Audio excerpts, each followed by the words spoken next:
Thank you for inviting me.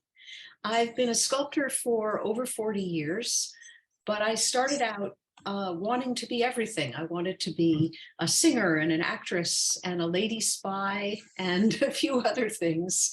But I was always making things. And I did, after a couple of years of college, end up in art school where I tried, again, everything and ended up falling for the magic of sculpture in a bronze foundry where I could make something in wax, almost like playing with a wrapper around a piece of cheese. And then with help, cast it in bronze. And suddenly I'd be holding something that would last thousands of years.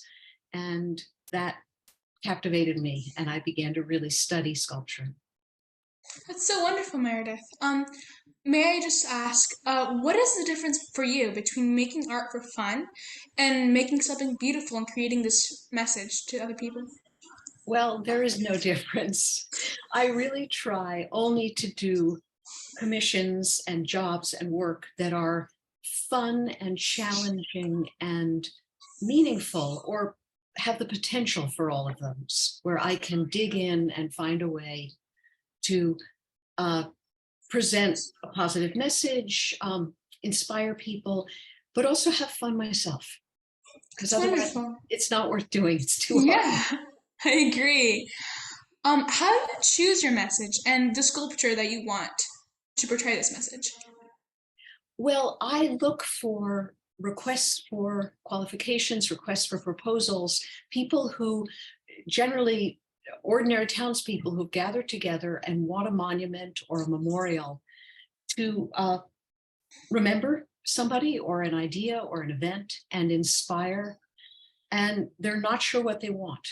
And that's an opportunity for me to come in and present ideas and images and find a way to help them say what they want to say. Hmm. So I don't originate the message usually, although I have a couple of times, and that's been quite wonderful too. How do you think that your work inspires change? And if you could share an example of this. Well, I have one story that I love. My son, who's now an adult, has severe autism. And when he was little, he had a whole bunch of very lovely young people working with him throughout the day. And one young woman who worked with him for several years, named Nishanthi, her parents were refugees from Sri Lanka, um, was studying neuroscience, and therefore she was interested in autism and working with our son. But when she saw a picture of my Memorial to County Cullen sculpture, which is now in the New York Public Library branch, the County Cullen branch uptown in New York City, she said, "You made that?" And I said, "Oh yes, I made it a long time ago, and I made it in this very room, and blah, blah, blah." And she said, "I was on a field trip when I was 12, and we went to that library, and I saw that sculpture. And for the first time, I understood that race is a social construct." And she became interested in studying the effects of racial consciousness on the brain, micro insults, hurt feelings, how they affect your self-image, but how they actually change your brain, which I think is a very important thing for women to be aware of and study, because we internalize so much criticism and are constantly critiquing ourselves and trying to shape ourselves to somebody else's vision. Yeah, Anyway, so it was wonderful that I had inspired her to go into the work that was then helping us. that is so beautiful, Meredith. Thank you for sharing that. Could you maybe elaborate on some of the messages that you have shown through your work, whether it be your sculptures or your poems? What type of messages do you tend to target on? Well, I like to ask, to make work that asks questions. So I'm not interested in delivering a message, because that can be done directly by a Mhm. powerful orator, a speaker, by TV news, whatever. But art can have many, many layers. The sensory one where you look at it and it's beautiful, the one where you're aware that it was crafted by hands and you wonder how many hours it took and how somebody small ever made something so big, which is a question I get asked. Um, The answer is slowly. Uh, Yeah. but there are many, many layers. And as you look at it, I want you to begin to question yourself. So for instance, for the Central Park Monument, it's three women who represent women's rights pioneers having a discussion. But I want you to figure out what kind of discussion, whether it's friendly, whether it's adversarial, are they having an argument, who is talking, who's about to talk, who has just spoken. I didn't define any of that. I really tried to make it, to capture an imaginary moment that could have happened in history where these three women sat down together because they knew each other and worked together. Mhm. But I'm not defining it. I'm not taking a photograph and translating it into metal. That I don't like. I like to Right. add more and always ask questions. Perfect. So when people come to you with these requests, and let's say they haven't thought out of like what scene they would like to portray, how do you get this message and convey it into an art form? Well, I always begin by studying the question or the people or the event. So I do a lot of research. I grew up in a time before the internet, and I loved the library, and I loved going down wormholes in the library where, books are on open stacks and you just get lost going from medieval castles to how cotton is planted or whatever.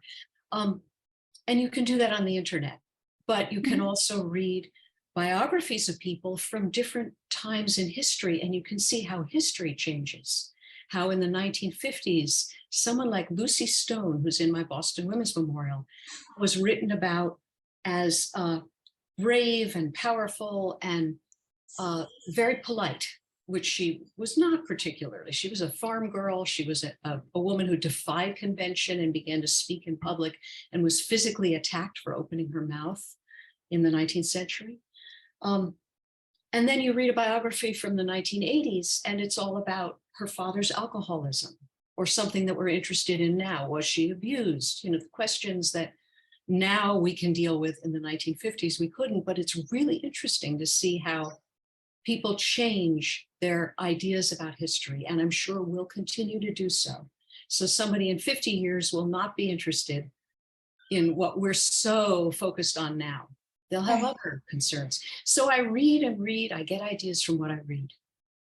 Okay. Yeah. Have you ever gotten a chance to, let's say, like more modern pieces of work that are dealing with more modern issues, let's say?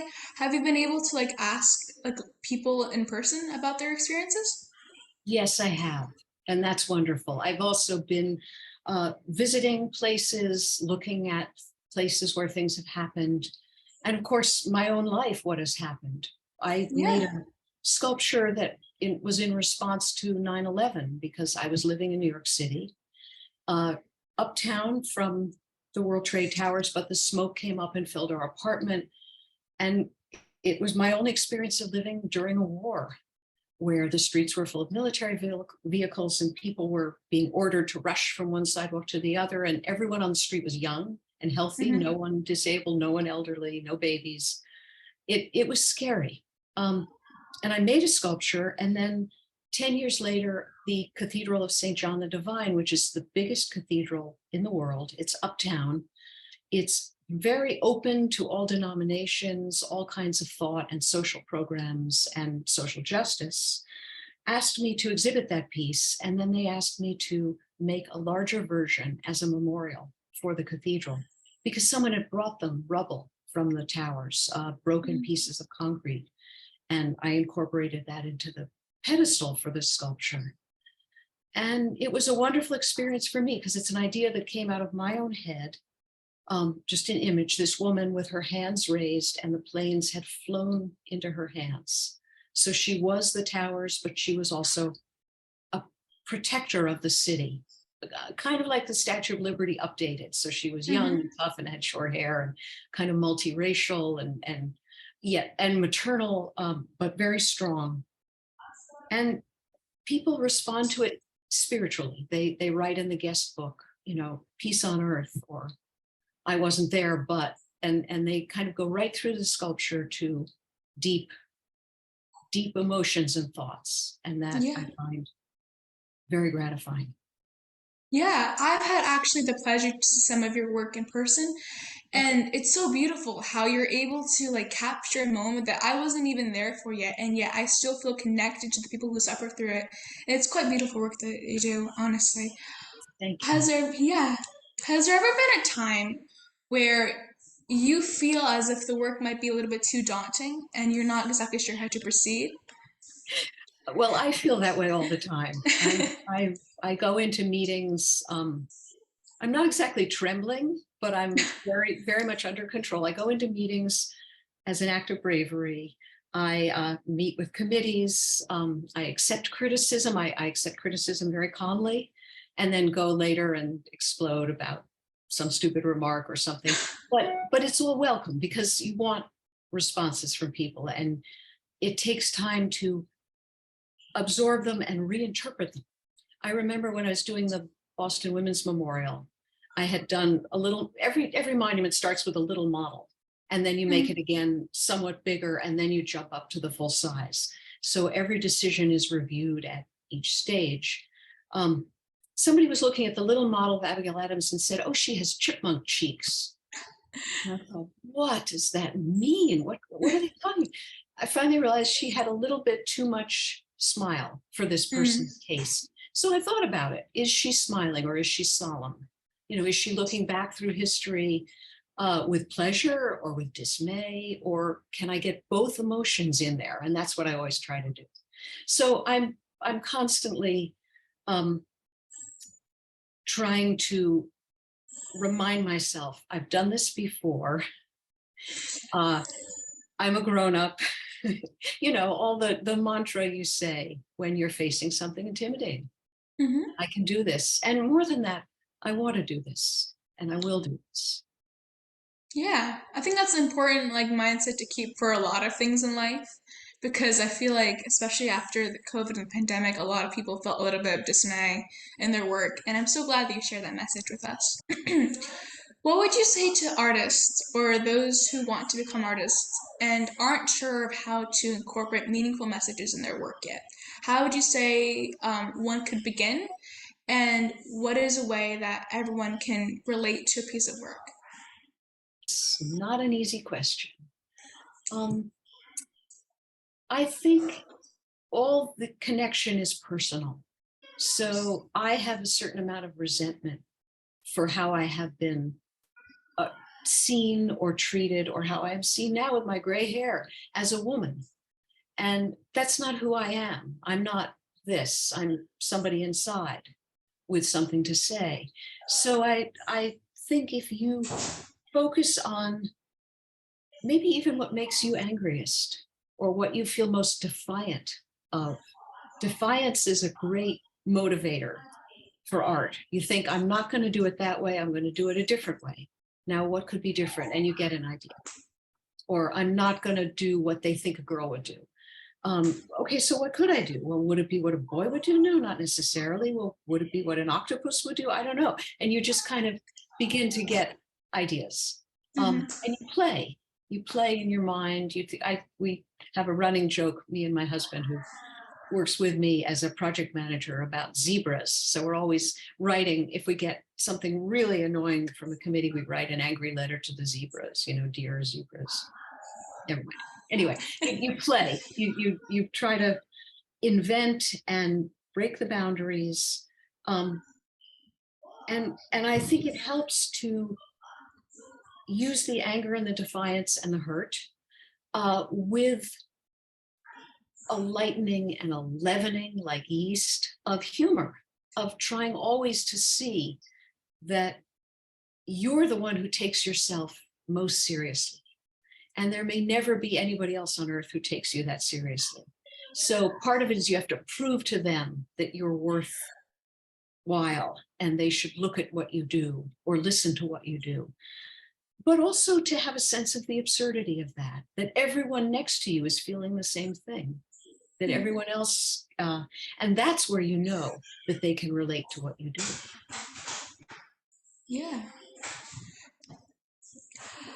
Well, thank you so much, Meredith, for all of your very insightful and very thought-provoking answers. Honestly, I also do ceramics. I'm studying ceramics at my school, Great. and knowing about how you're able to convey these beautiful messages through artwork that you know may be difficult to convey on paper is just so inspiring.